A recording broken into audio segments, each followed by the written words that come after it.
আজকের পর্বে আন্তর্জাতিক বিষয়গুলি নিয়ে কথা বলবো। আপনার বিসিএস প্রিলিমিনারিতে কিভাবে আন্তর্জাতিক বিষয়গুলি পড়লে আপনারা মোটামুটি 16 থেকে 17 মার্কস আরো বেশি তুলতে পারবেন, সেটা আজকে দেখার চেষ্টা করব। তো আজকের পর্বটি খুবই খুবই গুরুত্বপূর্ণ এবং প্রতিটা সাবজেক্টেরই শর্ট সাজেশন আমার প্লেলিস্টে পেয়ে যাবেন আপনারা। তো শুরু করা যাক। প্রথমত আন্তর্জাতিক বিষয়গুলির জন্য আপনাদের যেটা করতে হবে, যেখান থেকে প্রশ্ন আসে সেগুলোকে টার্গেট করে আপনাদের পড়তে হবে। মনে করেন যে আমাদের বিভিন্ন গুরুত্বপূর্ণ প্রাচীন সভ্যতা, বিশেষ করে মেসোপটেমিয়া এবং ব্যাবিলনীয় এবং ক্যালোডীয়, সিন্ধু, মিশরীয়, মায়া এবং ইনকা এবং ইজিয়ান এবং ফিনিশীয় সভ্যতা, এই সভ্যতাগুলো সম্পর্কে আপনাদের ভালো করে আইডিয়া রাখতে হবে। এবং এগুলো আপনারা যদি ছবির মাধ্যমে মনে রাখার চেষ্টা করেন তাহলে আশা করি মনে থাকবে যে কোন সভ্যতা কি কি আবিষ্কার করেছে, যেগুলো বেশি গুরুত্বপূর্ণ ইম্পর্টেন্ট সেগুলো শুধু পড়ার চেষ্টা করবেন।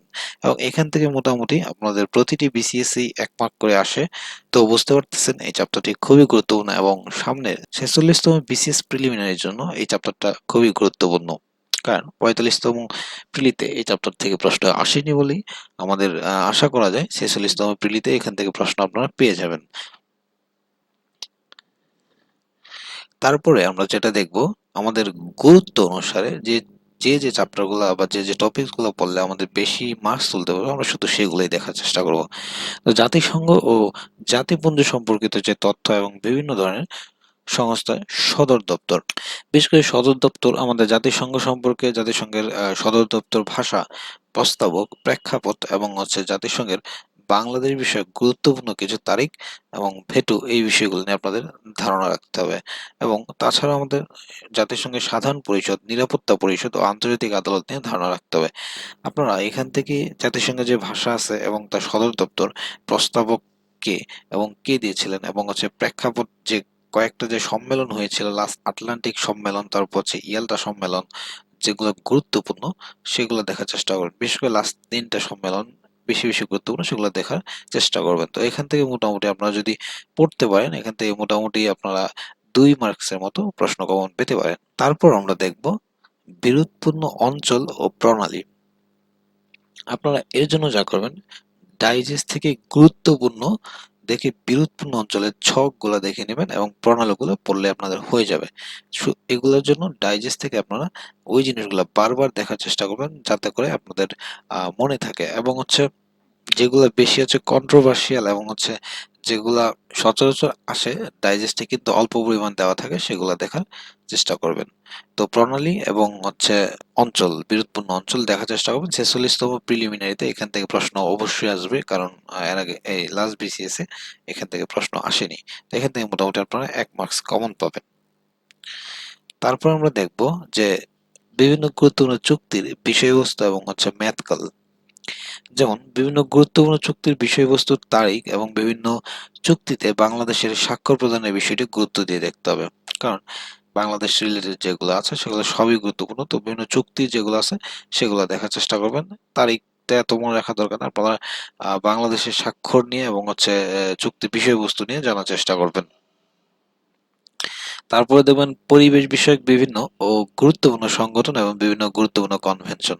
এখান থেকে আপনারা সামনের প্রিলিমিনারিতে আপনারা এখান থেকে 2 মার্কস অবশ্যই আসবে, এটা ভালো করে পড়ার চেষ্টা করবেন। Then পরিবেশ বিষয়ক বিভিন্ন গুরুত্বপূর্ণ সংগঠনের মধ্যে আমি বলে দিচ্ছি IUCN, গ্রিনপিস, ইউএনইপি এবং ইউনাইটেড নেশন এনভায়রনমেন্ট প্রোগ্রাম এবং আইপিসিসি, ইউএনএফসিসি যারা কপ আয়োজন করে, এবং কপ, তারপর এবং কপের যে ডেটাগুলো রাখবে সেগুলো লাস্ট রিসেন্ট যে কপের যে সম্মেলন হয়েছে সেগুলো সম্পর্কে আইডিয়া রাখবেন। এবং B20 ভালো মতো দেখতে হবে। এই পরিবেশ বিষয়ক এইগুলো দেখলে আপনি এখান থেকে মোটামুটি 2 মার্ক কমন পাবেন। এবং বিভিন্ন গুরুত্বপূর্ণ কনভেনশনের মধ্যে আপনাদের রয়েছে ড্রিল প্রোটোকল এবং ভিয়েনা কনভেনশন, কার্টাগানা বাসেল এবং জীববৈচিত্র্য কনভেনশন এবং ধরিত্রী সম্মেলন এবং পরিবেশ বিষয়ক কিছু গুরুত্বপূর্ণ দিবস দেখবেন, যেমন পরিবেশ দিবস কবে, ধরিত্রী দিবস কবে, কয়েকটা জিনিস আপনারা দেখে রাখার চেষ্টা করবেন। আশা করছি এখান থেকে আপনারা 2 মার্কস কমন পাবেন।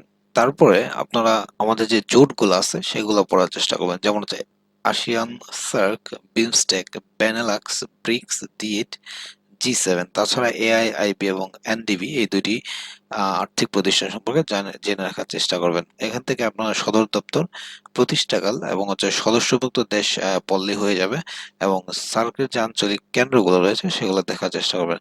তো মোটামুটি এখান থেকে আপনারা 2 মার্কস কমন পাবেন। তো এগুলো দেখার চেষ্টা করবেন। তারপরে দেখবেন ওআইসি সম্পর্কে ধারণা রাখবেন, কমনওয়েলথ সম্পর্কে ধারণা রাখবেন, NAM, EU, World Bank, IMF, World Trade Organization, WTO এবং গেট, এগুলা পড়ে নেবেন। এবং এখান থেকে আপনারা সদর দপ্তর, তারপর প্রতিষ্ঠাকাল সবগুলো লাগবে না, ওআইসি বাংলাদেশ কবে সদস্য হয় এটা জেনে রাখবেন। তারপর আপনাদের ন্যাম গুরুত্বপূর্ণ, তারপর আইএমএফ টা গুরুত্বপূর্ণ, যেহেতু আমরা আইএমএফ থেকে ঋণ নিয়েছি, তো আইএমএফ টা দেখে দেখে রাখার চেষ্টা করবেন ভালো করে। এইগুলা সম্পর্কে ধারণা রাখবেন। এবং ওয়ার্ল্ড ব্যাংকের মধ্যে আমাদের আইবিআরডি, তারপর আইডিএ যেটা সফট লোন উইডে উইডো যেটাকে বলা হয়, এবং মিগা এবং আইএমএফ ইন্টারন্যাশনাল মনিটারি ফান্ড, এবং বিআইএস এবং আইএসআইডি, আইএফসি, এইগুলো টার্ম সম্পর্ক নিয়ে একটু টুকটাক ধারণা আপনাদের রাখতে হবে। এগুলো পড়লে আপনার এখান থেকে মোটামুটি 1 থেকে 2 মার্ক আপনারা কমন পাবেন।